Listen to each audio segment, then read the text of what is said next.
Oke, bismillahirrahmanirrahim. Assalamualaikum warahmatullahi taala wabarakatuh.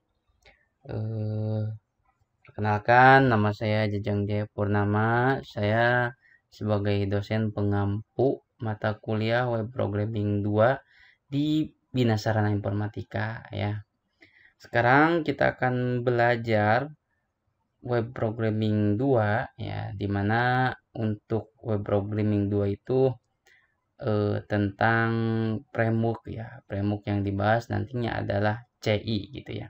Nah, sebelum lebih jauh ya, kita akan menjelaskan dulu tentang kontrak kuliah dan penegasan tugas gitu ya. Oke, di pertemuan satu ini ya, tugas teman-teman yaitu untuk membuat kelompok ya. Buat kelompok bersama teman-teman ya, nantinya kelompok itu nantinya buat UAS ya, Pak UAS nanti kalian presentasi ya, presentasi project kalian gitu ya. Nah, di sini ada ketentuan-ketentuannya ya. Tugas project diadakan untuk memperoleh nilai dan pengganti UTS dan UAS gitu ya. Berarti nanti kalian tidak ada UTS dan UAS pilihan ganda gitu ya. Nantinya kalian diganti dengan project gitu ya. Projectnya harus project framework gitu ya. Frameworknya yaitu CI gitu ya. Nah, di sini juga ada gitu ya. Tugas ini harus disinkronkan dengan mata kuliah SIM, PSBO dan juga Web Programming 2 gitu ya. Nah, dan juga untuk tugas project ini wajib ya, wajib framework ya, framework CI, jangan natif gitu ya. Kalau misalkan natif itu kan udah di web programming 1. Nah, kita kan sekarang belajar framework gitu ya.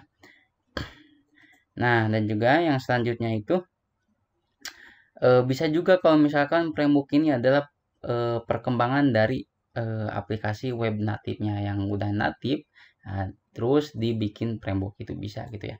Nah, yang selanjutnya nanti kita akan belajar GitHub ya.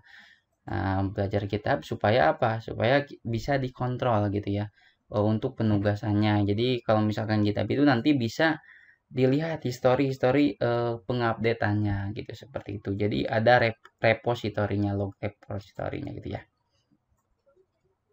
Nah, ini yang disebut dengan pengenalan Git ya. Jadi pengenalan Git itu seperti kayak mengontrol sistem gitu ya. Seperti contoh, jadi kalau misalkan kita bikin A gitu ya. Nah, yang bikin A itu siapa gitu. Karena untuk Git ini gitu ya, bisa untuk individual dan juga untuk kelompok. Enaknya kalau misalkan buat kerja kelompok ya. Jadi kalau misalkan buat program project tim gitu ya.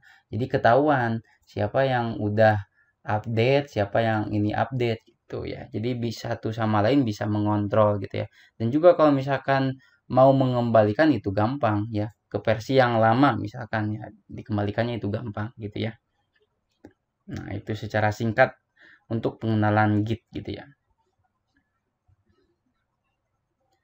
Nah, untuk materi Git selanjutnya dapat di modul Web Programming 2 ya. Nah, nanti kalian juga ini kan slide-nya ya. Untuk modulnya kalian bisa dilihat untuk cara instalasi Git ya dan juga untuk membuat akun GitHub-nya gitu ya.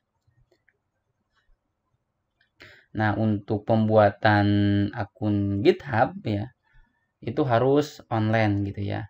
Nah, nanti kalian cukup sediakan email yang aktif aja, nanti daftarkan GitHub-nya, nanti kalian sudah bisa mendapatkan akun GitHub untuk repository gitu ya. Nah, untuk Git-nya kalian harus mendownload dulu ya. Mendownload dulu aplikasi Git-nya. Setelah di download ya, nanti kalian install gitu ya. Nah, untuk ininya nanti kalian bisa di cari aja gitu ya di di ini di internet gitu ya. Coba saya buka ya modulnya biar lebih jelas alamatnya di mana gitu ya untuk kitabnya. Nah, ini untuk modulnya yang lebih jelas ya. Nah, nanti kalian bisa download GitHub-nya, Git-nya di sini ya. Klik aja ini, nanti perhatikan kalian komputernya versinya 64 bit atau 32 bit ya. Ketika udah download, nah nanti tampilannya seperti ini. Tinggal ikutin aja ya di next ataupun juga yes ya. Karena ini cuman pengaturan untuk menyimpan direktori penyimpanan dan juga untuk apa namanya penamaan kayak penamaan gitnya gitu ya. Oke, ini diikutin. Nah, ini juga untuk apa namanya ya? Untuk editornya. Kalau misalkan kalian menggunakan Sublime, berarti pilih Sublime. Nah, kalau untuk saya sendiri ini menggunakan Visual Studio Code ya. Visual Studio Code. Berarti nanti untuk default editornya menggunakan ini gitu ya. Jadi otomatis kalau misalkan membuka ini Git ya, otomatis pakai Visual Studio Code gitu ya. Oke, nah dan ini untuk Git ini ya, ini nanti berbentuknya command prompt ya, seperti command prompt. Nah, kita ngedit di sini nanti otomatis langsung ke GitHub gitu. Udah sinkron gitu ya. Yang penting kan nanti kita bener aja sinkronisasinya gitu ya. Ikutin sesuai yang ada di modul gitu ya. Nah, untuk saya sendiri kan juga udah ya. Udah menginstal gitu ya. Jadi tidak bisa diinstal lagi gitu ya. Tapi kalau misalkan kalian sesuai instalasinya dengan yang ada di modul, ya pasti benar gitu ya. Otomatis akan benar gitu ya. Nah, kalau misalkan contohnya, kalau misalkan yang kita udah install Git ya, ketika ke folder yang ada di Windows, di klik kanan itu nanti ada di sini ada Git GUI here dan juga Git bash here gitu ya. Seperti saya misalkan nih. Misalkan ini kan. Nah, ada ini. Klik kanan.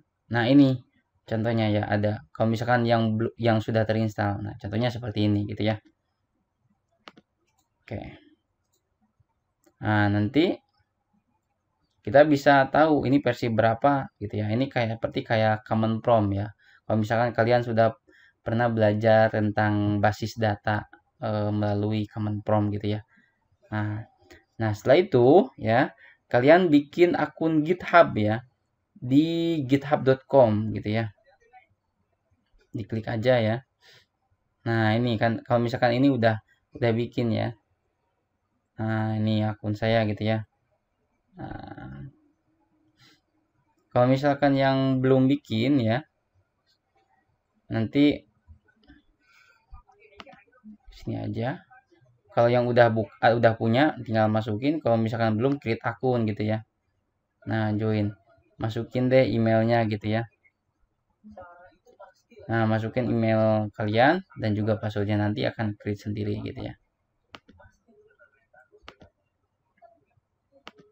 Jadi nanti apa namanya project kalian juga dimasukin ke sini biar tahu gitu ya.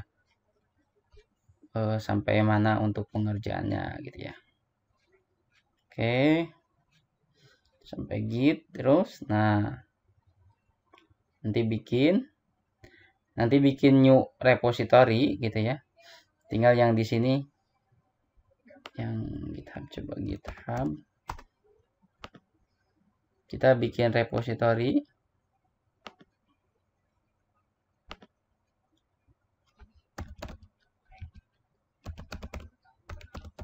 Masuk dulu ke akun saya ya, GitHub saya. Cara bikin repository. Aduh, ini ada notifikasi SMS ya gitu ya. SMS apa handphonenya di itu. Jadi nanti apa namanya? Di sini kan ada tampilan tadi deh. Tampilan yang di pinggir ini ada new repository, diklik aja gitu ya. Nanti bisa dikasih nama gitu, latihan Git gitu ya. Nanti ada create repository gitu.